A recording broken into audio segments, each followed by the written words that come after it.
After breaking up with my first girlfriend at 21, I spent the next year alone. It was the first time I'd been single in years, and honestly, it took some adjusting. That sudden silence where a relationship used to be, it felt strange, lonely at first. But with time, I got used to it, maybe even too used to it. Eventually though, I figured it was time to dip my toe back into the dating world. So, like most people do these days, I downloaded a bunch of dating apps. Swiping, chatting, ghosting, it all felt like a weird game.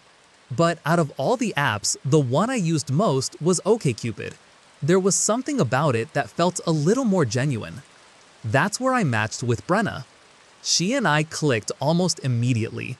Her profile stood out, not just because she was stunning, though she was, a light-skinned black girl with a bright smile and effortlessly cool style. But it was more than looks. Her bio listed a ton of the same interests as mine. Music, movies, hiking, weird trivia, stuff that actually made conversation easy. We messaged back and forth for a bit, getting comfortable until eventually we agreed to meet up. The plan was simple. I'd pick her up from her place and we'd go out to get some food. At 6:30 that evening, I pulled up to her house on the west side of town. The sun had dipped below the horizon about 10 minutes earlier, and the last traces of light were bleeding from the sky. Everything had that bluish, early night tint. Street lights were flickering on, casting faint yellow halos onto the quiet road. I parked in front of the house, sent her a quick text, and waited. Minutes passed. No reply. I stayed in the driver's seat, staring at the phone screen, my eyes glued to the empty message thread, waiting for the little typing bubble to pop up. Every second that ticked by made me more aware of the stillness outside. The neighborhood was quiet, no passing cars, no voices, just the occasional rustle of tree branches swaying in the evening breeze. Finally, the typing dots appeared. Her message came through. "Hey, sorry about that. My brother's gonna meet you outside. He's being really annoying and protective." I stared at it, my stomach dropping a little. I wasn't prepared for that. I texted back, not exactly hiding my frustration. I let her know I wasn't thrilled about the idea of meeting her brother before even saying hello to her. Honestly, it felt awkward, like being tested. She kept replying with short apologies. "Sorry, he's forcing me. He's just super overprotective." I tried to talk him down. I could feel the annoyance rising, but there was also something off about it, something I couldn't quite put my finger on. Still, I sat there, waiting. I watched as the front door of the house creaked open. A guy stepped out and started making his way toward the driveway, his eyes fixed directly on my car. His pace was casual, but there was a weight to his presence. Without thinking too much, I got out of the car to go meet him halfway. The closer I got, the more I realized he absolutely towered over me. And there was something else. His skin tone was much darker than Brenna's, noticeably so. To be honest, they didn't even look like they could be related, not even close. Still, he reached out and shook my hand with a firm grip, flashing a polite smile. "I'm Will," he said. His voice was calm, maybe even friendly on the surface. At first glance, nothing about him seemed off-putting. He carried himself with that easygoing confidence some older brothers have. He quickly launched into a little speech about how he just wanted to make sure I was someone trustworthy, someone decent enough to be taking his sister out. "Gotta look out for my little sis," he said with a shrug. "You know how it is." We chatted for a bit outside, surface level stuff. He asked a few questions, made a few jokes. He seemed normal, I guess, at least on the outside. Then he said, "Come on in, man. You can meet Brenna." He turned and led the way into the house. As I stepped through the doorway, the faint creak of the floorboards beneath my shoes echoed in the still air. He closed the door behind us, and the soft click of the lock felt louder than it should have. We stood in a modest-looking entryway that fed directly into the living room. Will gestured for me to wait there while he went upstairs to get Brenna. "Hang tight, I'll be right back," he said. And with that, he disappeared up the staircase. I glanced around the living room, trying not to look as uncomfortable as I felt. That's when I noticed them, two men sitting on the couch. Neither of them had been introduced, and neither of them looked particularly pleased to see me. They were just staring. Not hostile exactly, but with a kind of cold, assessing expression that instantly set me on edge. I gave them a casual nod. "What's up?" I said. One of them barely moved, just a tiny dip of the head that almost looked involuntary. The other didn't react at all. They just kept watching me. From upstairs, Will called out. "Still trying to find Brenna," he shouted, voice echoing faintly down the staircase. I stood frozen in that moment, something prickling at the back of my neck. That line, it didn't sit right. Trying to find her? Wasn't she just texting me? I turned my head, uneasy, and glanced toward the room adjacent to the living room. It looked like the dining room. My eyes froze. There was another man sitting at the dining table. He didn't say a word, he didn't move, he just sat there, posture relaxed but gaze locked directly on me, like he'd been watching the whole time, like he'd been waiting. That made 4 of them. 4 men in this house, and only one had even mentioned Brenna. A cold ripple crawled down my spine. My instincts kicked in. Without turning my back on them, I slowly began backing toward the front door. My hand crept behind me, fumbling blindly for the doorknob, every nerve in my body suddenly on edge. Then it happened. One of them shouted, his voice sharp and loud enough to snap the air like a whip. "Grab him!" The second I heard it, I yanked the door open and bolted. My heart exploded in my chest as I sprinted to my car. Footsteps pounded behind me, fast and close. I didn't dare look back. I dove into the driver's seat and slammed the door shut, fumbling with the lock as the first of them reached the car. Bang! A fist hit the window, then another. Kicks pounded against the doors, shaking the entire frame. The 3 of them were outside now, screaming, punching, slamming their weight against the glass in a frenzy. I didn't stop to think. I jammed the keys into the ignition, twisted, threw it into drive, and hit the gas. Tires squealed against the pavement as I tore down the block, not even checking for traffic. My chest was heaving, my hands shook on the steering wheel. All this had happened on a public residential street, and yet somehow no one seemed to notice. No porch lights flicked on, no one came outside, not a single shout or question from a neighbor. It was like the world had gone silent. I made it home still gasping for air, the panic sticking to my skin like sweat. I told my mom and dad everything, start to finish. But their reaction wasn't what I expected. They looked concerned, but not shocked. If anything, they were doubtful.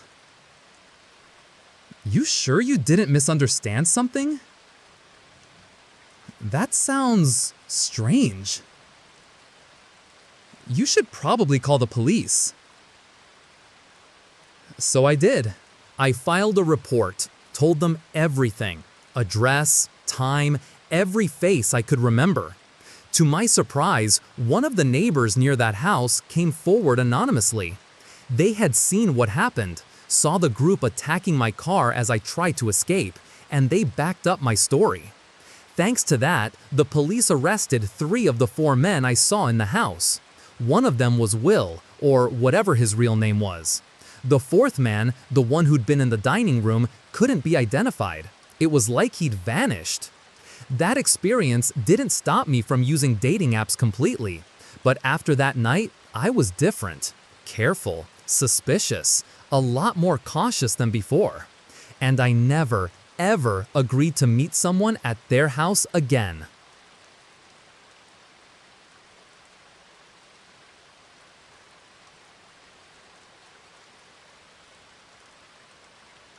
At the time this happened, I had already met 3 people through Match.com. The first 2 didn't go anywhere, just a couple of awkward meetups that fizzled out. The third, I actually dated her for about 4 months. But after that breakup, I decided I wasn't ready to jump into anything serious again. No pressure, no commitment, I just wanted something casual, someone to talk to, maybe hang out, nothing complicated. That's when I matched with Kylie. We got along decently well on the app. Our conversations weren't anything mind-blowing, but she seemed chill, easygoing.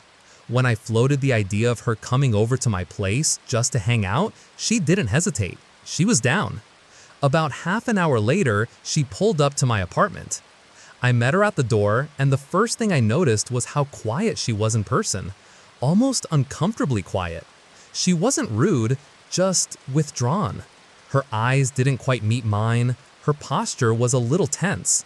But I figured maybe she was just nervous. First-time nerves, right? We headed upstairs to my room and hung out there for most of the night.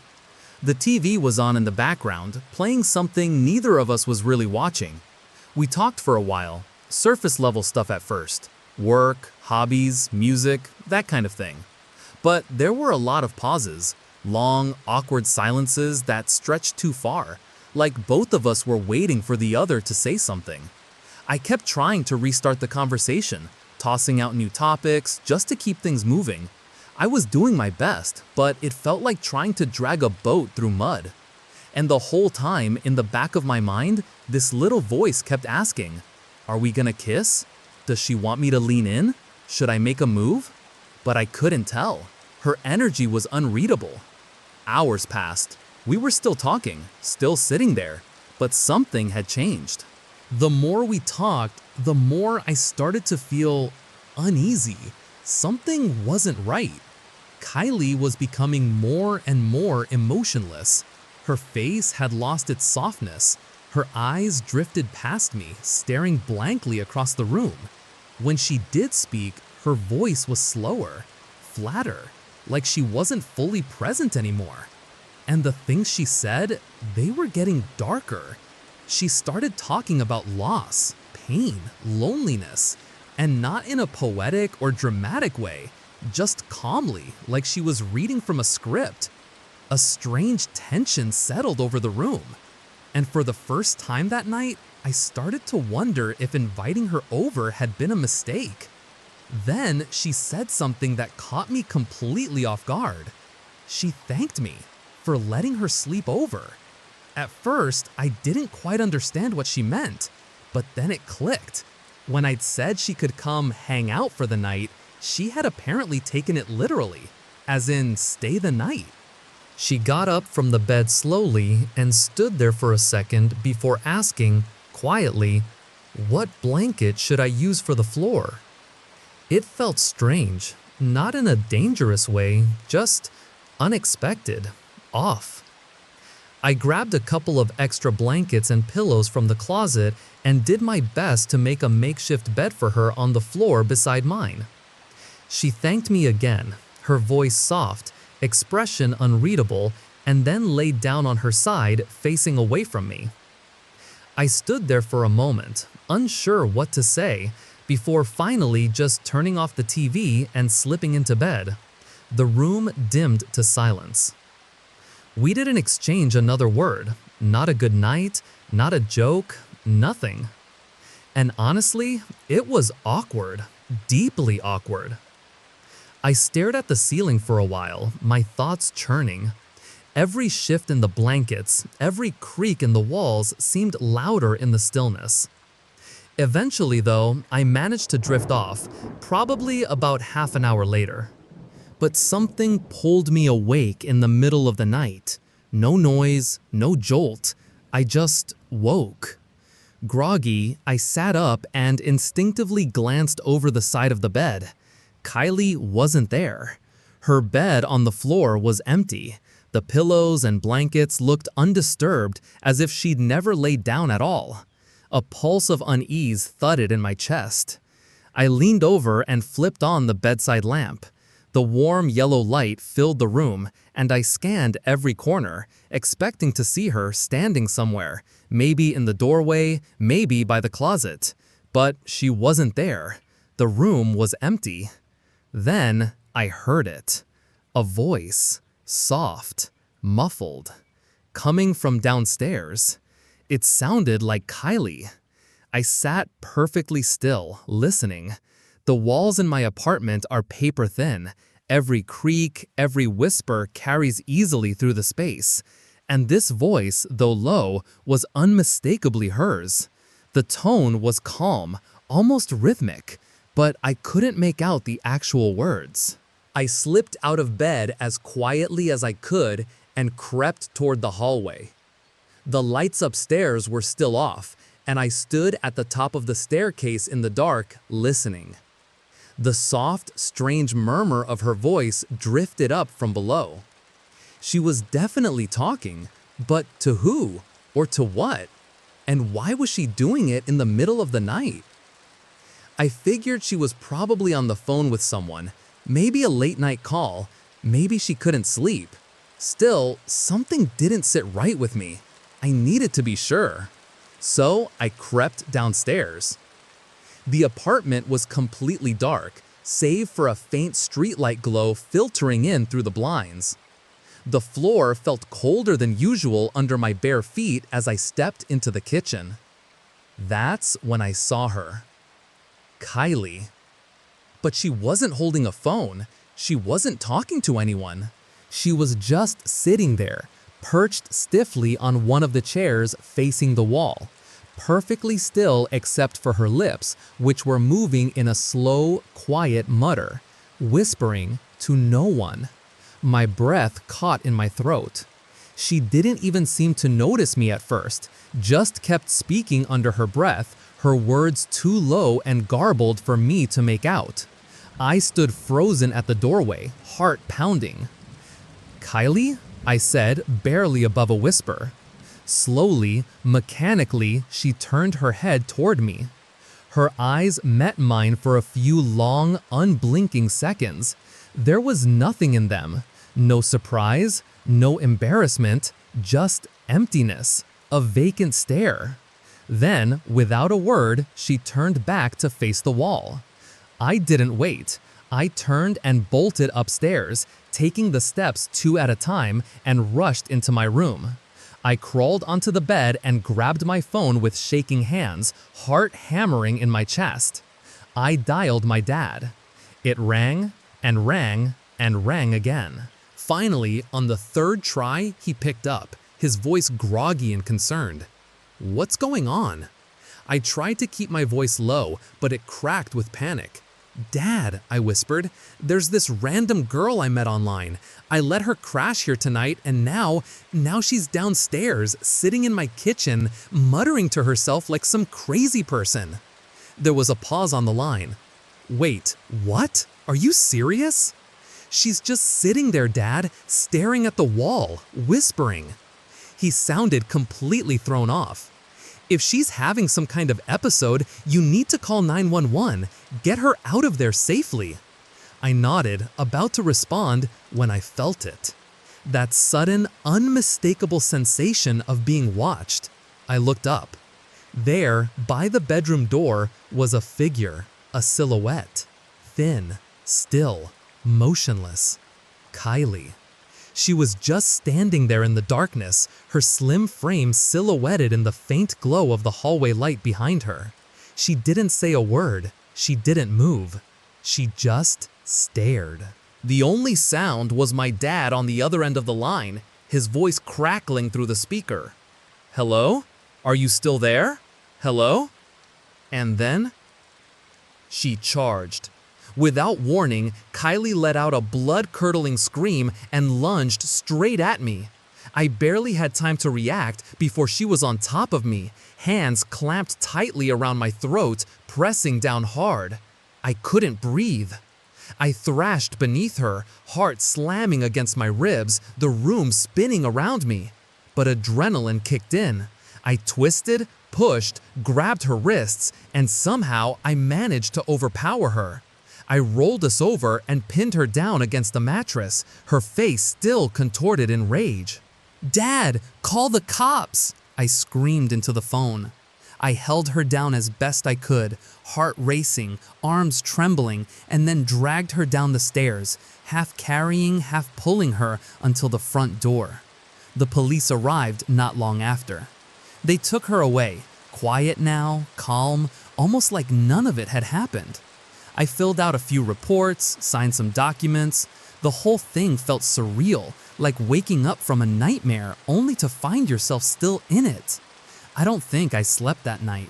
And if there's one thing I learned, it's this. Never invite someone from a dating app into your home. Always meet in a public place. Always.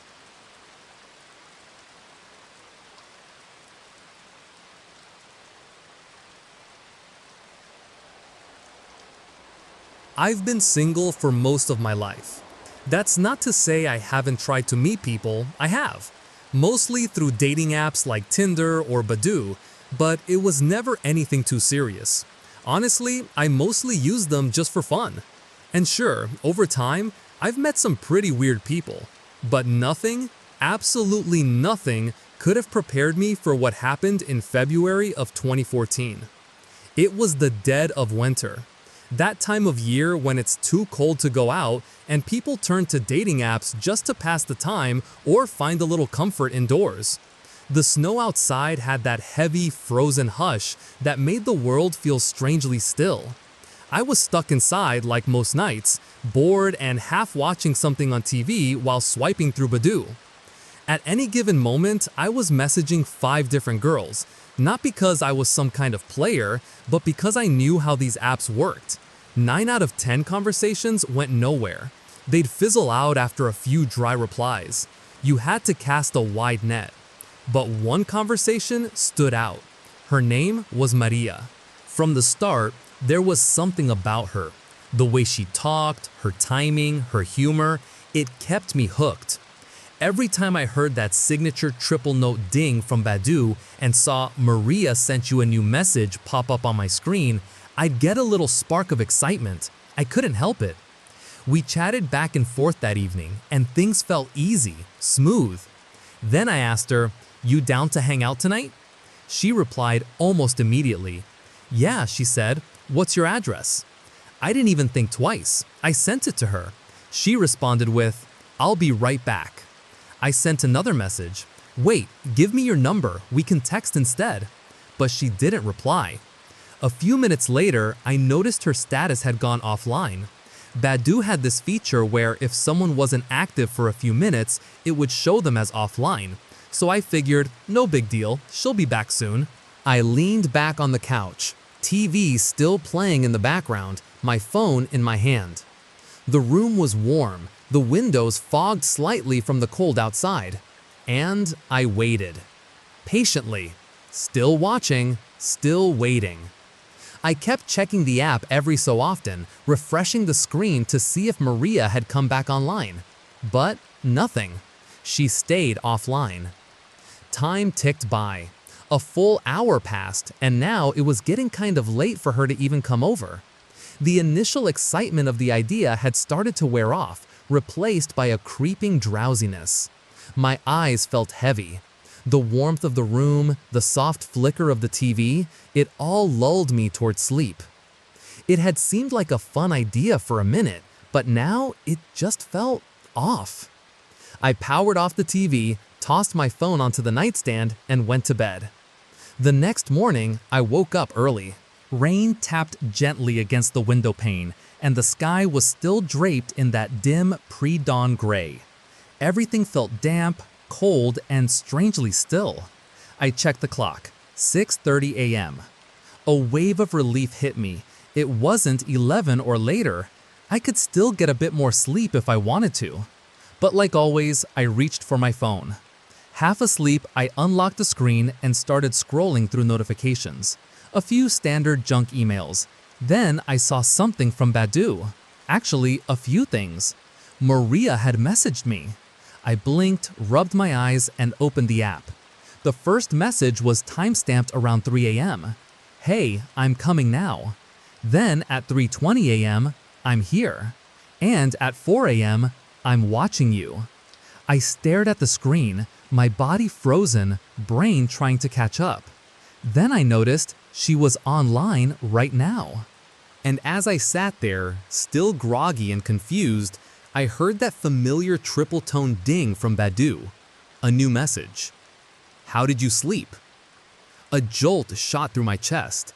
My heart started to pound, fast and hard, and the rising feeling of unease gripped my body like a vice. My skin prickled. My mouth went dry. I immediately turned to the window, pulled back the curtain, scanned the front yard. The street looked empty, but I couldn't shake the feeling. My eyes darted toward the bushes near the porch, trying to pierce through the dim, wet morning. Was someone out there? I yanked the blind shut. Back on my phone, my fingers moved almost on instinct. I typed, "Who the hell is this?" 10 seconds passed. Then the reply came through. Check your closet and find out. I looked across my room, heart racing, and locked eyes on the closet door. The door that I know was closed last night.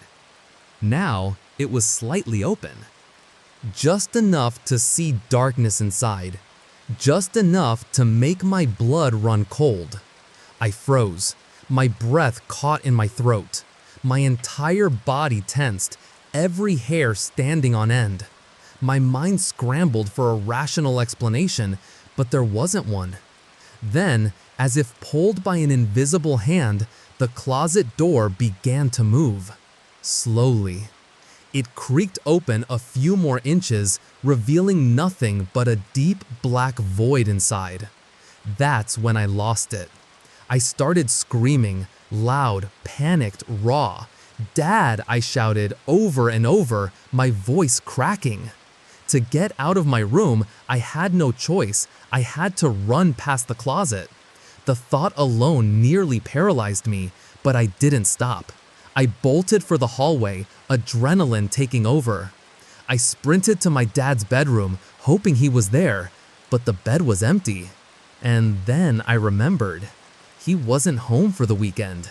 My stomach sank even further. But I wasn't alone. My older brother was staying over. He came rushing out of his room, confused and alarmed by my shouting. I tried to explain between frantic breaths. "The closet. Someone was in my closet. I swear it was shut and now it was open. Just please check it with me." He looked skeptical but followed me back to my room. Together, we slowly approached the open door. He pulled it all the way open. Nothing. No one. There wasn't a single trace of anyone ever having been in there. No disturbed clothes, no footprints, no signs of hiding. Just emptiness. I stood there, still trembling. Then, out of nowhere, a cold breeze swept through the room and hit me across the face. I instinctively turned toward the window, and it hit me. I hadn't locked it. My stupid self had gone to bed the night before with the window unlocked, maybe even open a crack. The realization gave me a small, bitter sliver of relief. Maybe that was how the air got in. Maybe that explained the door. It had to, right? Still, I couldn't shake the unease. Later that day, I went to the police station. I showed them the messages I'd gotten on Badoo, hoping they could trace the person behind the profile, Maria, or whatever her real name was. But it wasn't that simple. Apparently, they needed court orders for Badoo to release user data, legal processes, red tape. There was nothing they could do, not right away. So I didn't pursue it further. I tried to let it go. I didn't delete the app, but I stopped using it. For a while, every night was a struggle to fall asleep. Every creak, every shift in the shadows would send my heart into overdrive. But eventually, nothing else happened. After a long, anxious week of sleeping in fear, things went quiet. And somehow, I managed to move on with my life.